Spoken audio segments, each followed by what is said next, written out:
ये बताओ औरत में सबसे बड़ी जीनत क्या चीज है? सबसे बड़ी खूबसूरती क्या चीज है? वहाँ काला नहीं देखा गया है, वहाँ गोरा नहीं देखा गया है कि फला लड़की गोरी है कि काली है, फली लड़की कैसी है।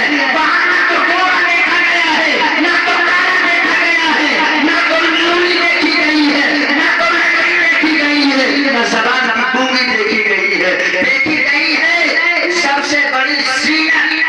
जीनत माने खूबसूरती। सबसे ज्यादा खूबसूरती औरतों में क्या चीज है? सारे सहाबा से नबी ने पूछा, सारे सहाबा खामोश थे। सारे सहाबा खामोश हो गए।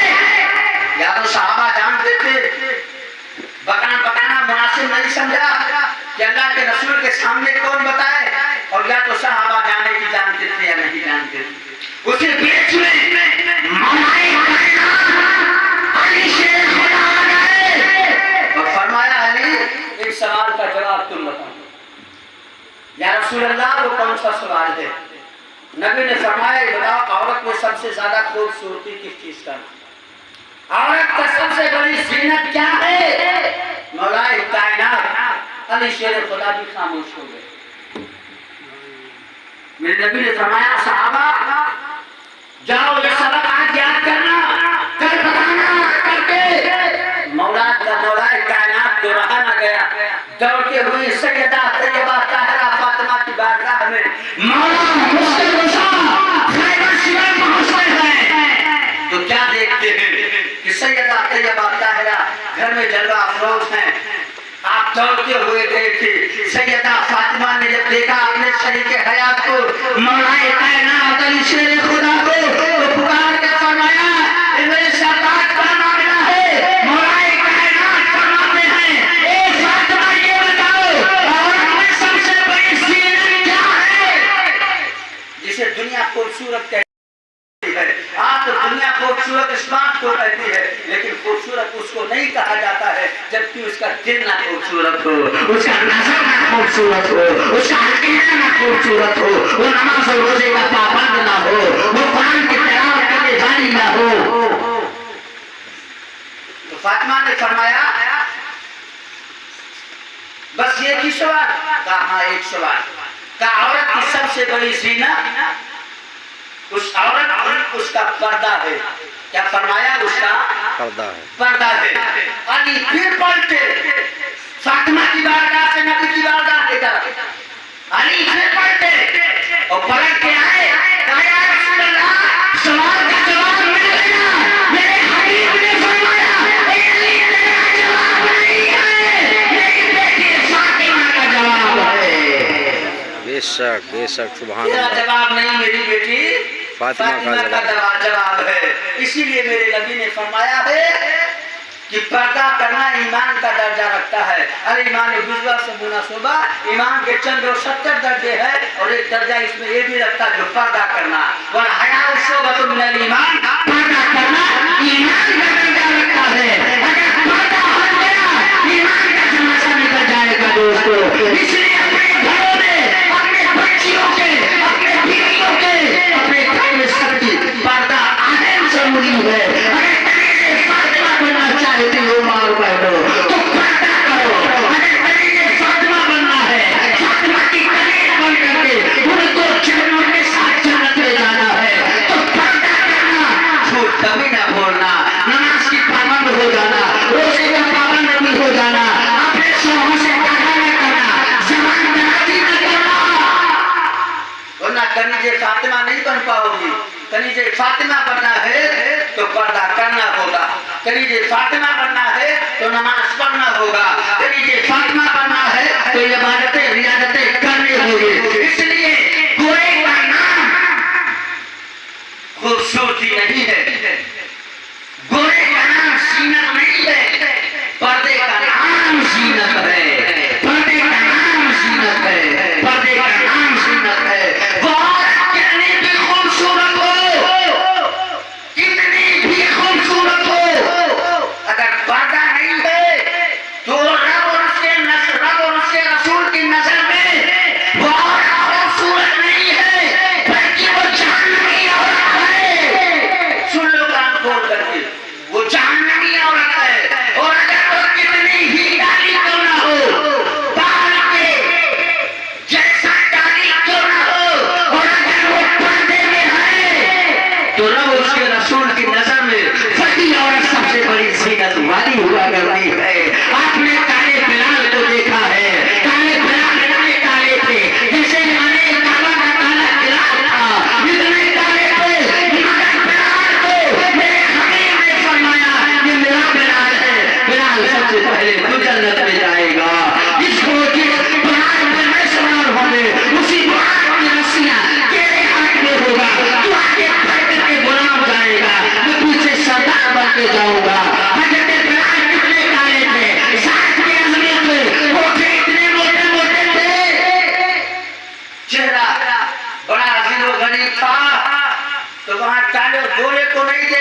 ये देखा गया है इसका दिल कितना बड़ा नबी का मदीना है, इसका दिल कितना पाक और पारसा है, ये कितने पर्दा करने वाली औरत है या मर्द है। मुसलमानों, अगर तुम कहेंगे फातिमा अपने घर के बच्चियों को बनाना चाहते हो तो सबसे आखिरी जरूरी है पर्दा कराना। जब पर्दा हो जाएगा तो कनीज़े फातिमा बन जाएंगे, क्योंकि पर्दे में सब कुछ छुपा हुआ है। अगर पर्दा तुम्हारे घर में हट गया तो ईमान का जनाजा एक टुकड़ा ईमान का निकल गया, और जब ईमान का टुकड़ा निकल गया तो तेरा ईमान कमजोर होता चला जाएगा, तू तबाही के तकलीफ पे आवा चला जाएगा, तू बर्बाद होता चला जाएगा, तू पामार होता चला जाएगा। जिस घर में और उनकी आवाज पर भी पाबंद दिया है, वो इतनी तेजी के साथ बोले वो औरत कि एक कंधे से दूसरे कंधे तक की आवाज ना पहुंचे, मगर ये औरतें इतनी तेज बोलती है घर के दो चार खर्च नहीं पड़ता है, शैतान खुश होता है। एक करीब फातिमा, अगर तुम करीब फातिमा बनना है, तुम्हें फातिमा की करीब बनना है तो खुद को पर्दा कर लो, खुद को तुम जो है अपने आप को जो है संभाल लो और पर्दा कर करके फातिमा के करीब नाज में आ जाओ, ताकि तुम करीब फातिमा बन जाओ और अपने नाम के आगे फातिमा जरूर लगा लो, ताकि तुम जहन्नम के आग से भी बच जाओ, करीब फातिमा भी बन जाओ। मुसलमानों, ये फातिमा ने इसीलिए फरमाया था कि मेरा जनाजा रात की तारीख में निकालना, ताकि किसी गैर महरिम मर्द नजर मुझ पर न पड़े कि फातिमा कितनी मोटी थी या फातिमा कितनी पतली थी, ये ना हो, और कोई गैर मुझे कंधा नहीं देगा। मुसलमानों, ये फातिमा के पर्दे का आलम था, ये फातिमा के पर्दे का आलम था।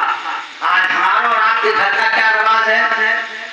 आज मेरी बेटियां पैंट और शर्ट पहन करके और इतनी टाइट कपड़े पहनकर कि अगर जरा से बदन को टाइट कर दे तो ताकि टूट जाए। तू कैसा बाप है, तू कैसा बीवी का शौहर है जो अपने घर के आबरू को तबाह कर रहा है, अपने घर के आबरू को तबाही के तहरीर पे पहुंचा रहा है, जहन्नम के दरवाजे पे पहुंचा रहा है। तू क्या ये सोचता है मेरी बेटी पैंट और शर्ट पहन करके और टाइट कपड़े में बेटी पे हूँ बेटियां पहन करके जब सही रास्ते पर घूमेगी, मैं चौराहों पर रोडों पर मेरा नाम पैदा होगा, नाम नहीं होगा, और उसके रसूल के नजर में तू जहन्नम कुत्ता हो जाएगा, तू भी जहन्नम में जाएगा, तेरी बेटी तेरी बीवी भी जहन्नम हो जाएगी। जिसका जहन्नम से बचना है तो पर्दा कराओ। ये फातिमा का सख्त आदेश है, कभी ये फातिमा पढ़ना है तो पर्दा करना होगा। जब आपका जनाजा निकला तो रात की तारीखी में निकला, लेकिन जब रूह कब्ज करने का वक्त आया तो इजराइल जानते हो ना मलकुल मौत को? जी। मलकुल मौत जिसे कहते हैं इजराइल, फरिश्ता है जिसको रूह निकालता है, वो रूह निकालने के लिए तैयार है। कौन? इजराइल अलैहिस्सलाम रूह निकालने के लिए तैयार हुआ। तफसीर रूहुल बयान की हदीस सुना रहा हूं, तफसीर रूहुल बयान। मेरे नबी ने मेरे रब ने फरमाया, फातिमा के पास तुझे रूह निकालने के लिए नहीं जाना है, क्योंकि फातिमा वो फातिमा के पर्दे का आलम ये है कि फरिश्ते भी उनके घर बगैर इजाजत के नहीं जाते। कहा नहीं है जाके जिनके घर जिब्रील भी जाते नहीं, कब्र वाले जानते हैं कब्रिस्तान है भाई, अरे तक जिब्रील फरिश्ता बगैर इजाजत के फातिमा के घर नहीं जा सकता। मलकुल मौत, बताओ मलकुल मौत किसी के पास जब जाएगा पर्दा करके जाएगा? नहीं जाएगा। चाहे मर्द हो या औरत, तुम चाहे जैसे पड़े रहो, रूह तो तुम्हारा निकालेगा ही निकालेगा ना। और मलकुल मौत के अलावा और किसी ने रूह निकाली है? मगर दुनिया में एक खातून ऐसी है जिनकी रूह रोहे पाक कुदरत से निकाला है। सुभान रब ने फातिमा के पर्दे का ख्याल किया और इस्राइल फरिश्ते को मना फरमा दिया, हे इस्राइल तू नहीं जाएगा फातिमा के पास, नबी की बेटी के पास, क्योंकि पर्दा उनके पास इतना चाहता है। मैं खुद अपने दाते कुदरत से फातिमा का रूह निकालूंगा। नबी पाक की बेटी सैयदा तैयबा ताजरा की रूह पाक को परवरदिगार आलम ने अपने दस्ते कुदरत से निकाला है। ए मुसलमानों, फातिमा वो है जिसे रब पसंद फरमाता है, उसका रसूल पसंद फरमाता है, कायनात पसंद फरमाती है, दुनिया की सारी दुनिया पसंद फरमाती है। और पसंद क्यों ना फरमाए, ये सब तो फातिमा ही का है।